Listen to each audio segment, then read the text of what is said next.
apa yang diutarakan Pak Menteri panjang lebar, saya rasa itu banyak bagus, ya kan? Tetapi dari inti semua, Pak Menteri harus memperjuangkan satu saja, Pak. Competitive advantage. Competitive advantage seperti apa? Satu adalah external competitive advantage, satu lagi adalah internal competitive advantage. Saya jelasin competitive external advantage seperti apa. Contoh, saat ini Indonesia terjadi diskriminasi ekonomi di bidang perikanan khususnya. Kalau bidang lain saya tidak bicara, saya bidang perikanan. Contoh, di Amerika khusus canning kita kena tarif 12,5% untuk canning. Sedangkan untuk negara Filipina, negara Vietnam, mereka 0%. Kenapa? Pak Menteri harus memperjuangkan itu dulu. Setelah competitive advantage, kita bicarakan yang lain soal bagaimana menangkap. Kalau kita bisa menangkap tapi kita tidak bersaing, kita mati. Kebetulan di sini ada duta dari FAO. Saya mau minta bantu bapak-bapak dari FAO karena FAO adalah untuk food dari yang tertinggi di PBB. Di bawahnya ada RFMO, di RFMO ada IOTC, WCPFC gitu ya. Tapi mereka selalu di dalam IOTC, di dalam di dalam WCPFC, kita dituntut untuk compliance, untuk patuh. Baik. Tapi di negara Eropa, di negara tadi saya bilang Amerika, di Eropa, kita kena 20,5%, baik gelondong maupun canning. Kadang-kadang gelondong kita, Pak, Bu, gelondong kita kirim ke Vietnam, mereka proses kirim ke Eropa. Indonesia saat ini cold storage penuh, Pak. Ditambah lagi dengan impor ikan, impor bawang putih, impor dagingnya saat ini masuk karena kuota. Ya, saya nanti kuota saya singgung lagi ya, Pak ya. Jadi harus perjuangkan external competitive advantage. Yang kedua, soal internal. Internal Menteri harus berusaha bahwa kita tuh biaya rendah. Selama ini 10 tahun ini PNBP kita sudah naik 800 sampai 1.600%. Cost storage, sewa cost storage di Perindo, ya kan, sudah mencapai 800%. Kita komplain katanya apa? Ini tanah saya. Kalau kalian tidak cocok, pindah saja. Padahal kami sudah bangun cost storage, sudah bikin apa? Mereka semena-mena. Dalam hati saya bicara, kementerian itu bukan dibentuk untuk bertindak semena-mena, tapi menjadi fasilitator untuk kelancaran usaha di Indonesia ini. Baik. Yang kedua, saya mau bicara soal kota. Dan kota ini hanya bisa meninggalkan monopoli dan oligopoli. Karena kota yang punya duit, yang tidak punya usaha kapal, tidak punya ini, mereka tinggal beli kota aja. Akhirnya tinggal jual. Dan kota juga menimbulkan apa? Nanti kapal asing beli kota, mereka nangkap yang tidak terkontrol. Jadi kami nelayan, kalau di dengan kota nanti kami akan jadi apa? Bekerja untuk yang mempunyai kota. Saya harap di sini untuk di sini ada Pak Tito, ada Pak ya saya lupa ya, Pak Baik. Pak Adi. Tolong Pak, ini diperhatikan Pak. Satu lagi Bu. Soal bekerja sama dengan Spanyol, pengawasan. Jangan sampai pengawasan itu kita undang asing masuk, kita tutup Pak. Karena jangan sampai intelijen masuk untuk apa? Karena di Indonesia ini, contoh, di Indonesia untuk Tiongkok aja, intelijennya ada 1.000 orang di Indonesia. Jangan sampai kita memberikan peluang untuk intelijen untuk mengetahui ekonomi dan politik kita. Baik. Saya rasa itu saja Pak, terima kasih. Luar biasa, kita berikan tepuk tangan untuk Bapak. Lebih seperti curahan hati ya Pak ya, dibandingkan pertanyaan. Tapi mungkin Bapak Trenggono ada tanggapan Pak, silahkan Pak. Ada beberapa poin yang disampaikan, saya ingin tanggapannya. Baik, terima kasih Pak James Tan. Ya, silakan Pak James, terima kasih. Memang nelayan tulen. Luar biasa. Jadi tadi sudah saya sampaikan bahwa competitive advantage kita yang harus diperbaiki, yang harus kita lakukan. Contoh misalnya, ini sebetulnya kalau saya ngomong di sini kan kurang baik juga. Nah, nanti sekali waktu Pak James Tan diskusi berdua sama saya apa yang terjadi. Tapi kita harus bisa menjadi bagian dari global supply chain.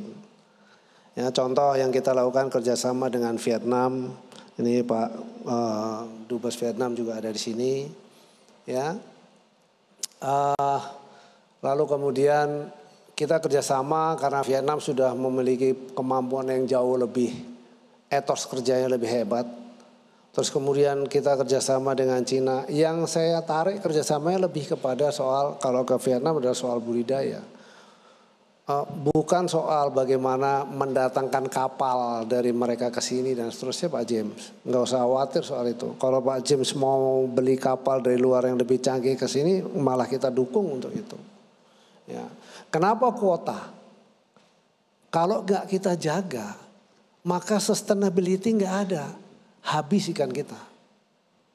Budidaya 90% bahan bakunya, khususnya adalah bahan baku utamanya yaitu tepung ikan, impor Pak. Kenapa? Nggak kebagian. Karena ikan kecil saja jadi surimi di negeri ini. Ya nggak usah kita bicara panjang lebar. Tapi yang namanya sustainability itu penting. Nah kuota itu diperlukan.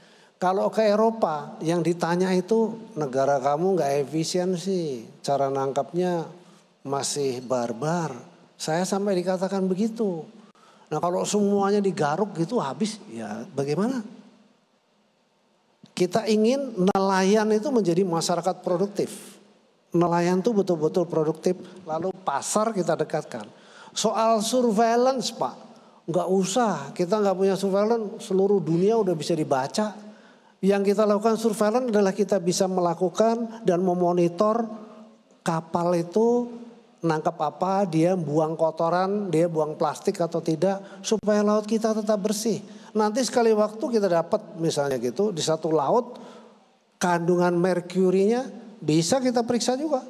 Kalau kandungan merkurinya tinggi, kandungan mikroplastiknya tinggi, ikannya nggak laku Pak. Masa depan sudah mau menuju ke sana, masa kita masih mau tradisional? Ya, itu salah satunya. Itu yang saya kira juga menjadi beban pemikiran para rektor dari perguruan tinggi itu. Bagaimana kita membangun sustainability ini? Atau mau kita biarkan? Kita undang nih para duta besar yang berkaitan dengan kita. Saya banyak belajar ke Vietnam. Saya belajar ke Vietnam. Kenapa Vietnam hebat? Kenapa contoh misalnya kita ke Jepang. Tuna kaleng atau tuna kaleng kita 12 tahun Pak kita negosiasi.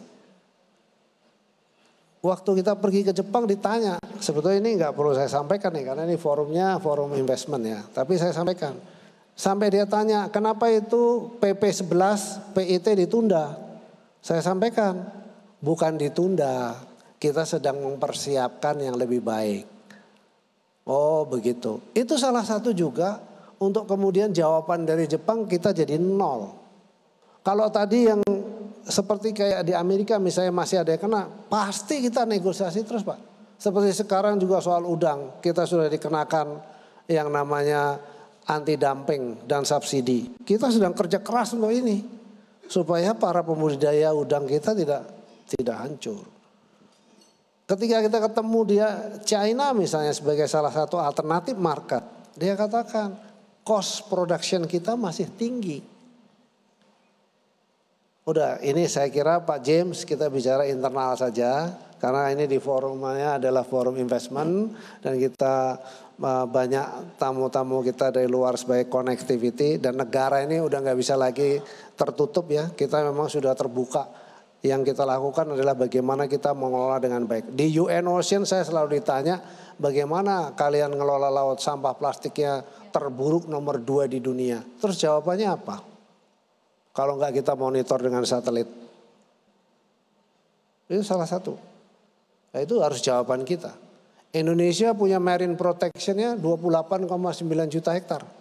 Selalu dilaporkan, bahkan Bapak Presiden selalu melaporkan juga. Menyampaikan ya ke dunia internasional. Tapi pertanyaannya adalah, benarkah marine protection kita itu benar-benar protection? Mohon maaf, seharusnya saya tidak bicara seperti ini. Tapi ini yang seharusnya saya sampaikan. Bahwa kita punya masa depan yang sangat luar biasa. Kita tidak boleh berpikir mainland, kita harus berpikir laut. Untuk itulah saya hadirkan sumber-sumber riset yang paling efisien dan paling murah dengan sumber daya yang kuat, yaitu adalah para perguruan tinggi. Saya yakin yang kita sampaikan pasti disetujui oleh perguruan tinggi. Demikian saya kira saya jawab.